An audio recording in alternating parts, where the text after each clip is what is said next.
بسم اللہ الرحمن الرحیم۔ تحریر سے ہوگا نہ یہ تقریر سے ہوگا، نہ یہ اہل سیاست کی تدبیر سے ہوگا، حالات کے الجھاؤ سے یہ صاف عیاں ہے، کشمیر تیرا فیصلہ شمشیر سے ہوگا۔ ناظرین، جموں کشمیر کی موجودہ صورتحال نہایت سنگین ہے، نہ صرف سیاسی بلکہ انتظامی اعتبار سے بھی انتہائی مخدوش صورتحال نظر آ رہی ہے۔ آج بھارتی غیر قانونی زیر قبضہ جموں کشمیر کے فوجی محاصرہ کو 1 سال 1552 دن ہونے کو آئے ہیں۔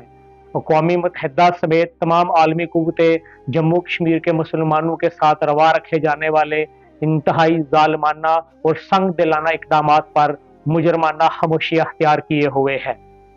آج سے 75 سال قبل برٹش امپائر کے اما پر ڈوگرا راجا اور چانکیائی ہندو گماشتوں نے جموں اور اس کے مضافات میں 3 لاکھ سے زیادہ کلمہ گو مسلمانوں کو انتہائی بے دردی سے شہید کر دیا تھا۔ ہر سال کی طرح اس سال بھی مقبوضہ اور آزاد کشمیر میں شہدائے جموں کی لازوال قربانیوں کو خراج تحسین پیش کرنے اور بھارتی غلامی سے آزادی حاصل کرنے کے لیے تجدید عہد کیا جاتا ہے۔ آج 6 نومبر کو شہدائے جموں کی ارواح مقدسہ کی بلندی درجات کے لیے دعائیں کرنے کے ساتھ ساتھ آزادی کے حصول کے لیے اپنی جانوں کا نذرانہ پیش کرنے والے شہدائے جموں کے ساتھ وعدہ وفا کرنے کا بھی یادگار دن ہے۔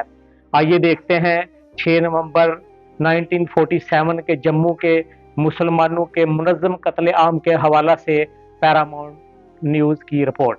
بسم اللہ الرحمن الرحیم۔ یوم شہدائے کشمیر اور عالمی برادری کی مسلسل بے حسی کے حوالے سے پیرامونٹ نیوز کی خصوصی رپورٹ۔ کنٹرول لائن کے دونوں جانب اور دنیا بھر میں مقیم کشمیریوں نے گزشتہ روز یوم شہدائے جموں اس تجدید عہد کے ساتھ منایا کہ حق خود ارادیت کے حصول تک شہداء کے مشن کو جاری رکھا جائے گا۔ کل جماعتی حریت کانفرنس کے رہنماؤں اور تنظیموں نے سری نگر میں جاری اپنے بیانات میں شہدائے جموں کو خراج عقیدت پیش کرتے ہوئے کہا کہ ان کا خون رائے گاہ نہیں جائے گا۔ شہدائے جموں نے ایک مقدس مقصد کے لیے اپنی جانوں کا نذرانہ پیش کیا اور ان کی بے مثال قربانیوں کو کبھی فراموش نہیں کیا جائے گا۔ 6 نومبر 1947 کو ڈوگرا حکمران ہری سنگھ کی فوج اور مسلح جتھوں کے بے ہنگم ہجوم اور پیراملٹری فوجی دستوں نے جموں کشمیر کے علاقے میں کشمیری مسلمانوں کو قتل عام کیا تھا۔ مسلمانوں کی دل دہلا دینے والی نسل کشی دنیا کا سب سے بڑا سانحہ تھا۔ مہاراجہ ہری سنگھ کی فورسز، بھارتی فوج اور ہندو توا قوتوں نے جموں کے مختلف علاقوں میں لاکھوں کشمیریوں کا اس وقت قتل عام کیا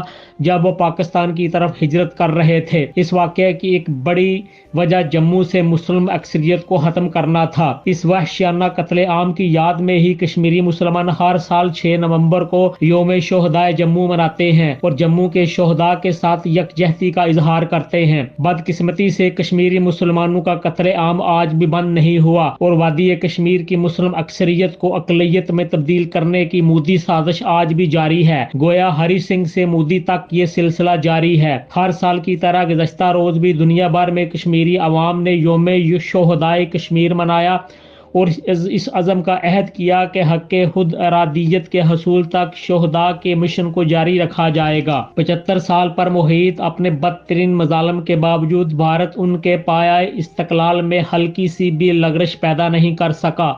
کشمیری مسلمانوں کے حوصلے آج بھی بلند نظر آتے ہیں اور ان کی قربانیوں کا سلسلہ آج بھی جاری ہے، جو بھارت کی 9 لاکھ شفاق فوج کے مظالم برداشت کرتے ہوئے اپنی عفت مآب ماؤں بہنوں کی عصمتوں اور جانوں کے نذرانے پیش کر رہے ہیں۔ کشمیری عوام تو اپنی آزادی کا سفر جاری رکھے ہوئے ہیں اور بھارتی مظالم کے خلاف ہر عالمی پلیٹ فارم پر آواز اٹھا کر عالمی برادری کے ضمیروں کو جھنجھوڑنے کی کوشش کر رہے ہیں، مگر عالمی سطح پر جس بے حسی کا مظاہرہ کیا جا رہا ہے اس سے جموں و کشمیر کے مسلمانوں میں مایوسی بڑھ رہی ہے۔ اقوام متحدہ جس پر حقیقی ذمہ داری عائد ہوتی ہے وہ بھی گزشتہ 75 سالوں سے جاری بھارتی مظالم پر مسلسل مجرمانہ خاموشی اختیار کیے ہوئے ہے۔ کشمیری عوام بھارت سے آزادی کا عزم باندھے ہوئے ہیں اور اپنی آزادی کی جنگ لڑ بھی رہے ہیں۔ اب یہ عالمی قوتوں، اداروں اور بالخصوص اقوام متحدہ کی ذمہ داری ہے کہ وہ اپنی منظور شدہ قراردادوں کی روشنی میں جموں کشمیر کے مسلمانوں کو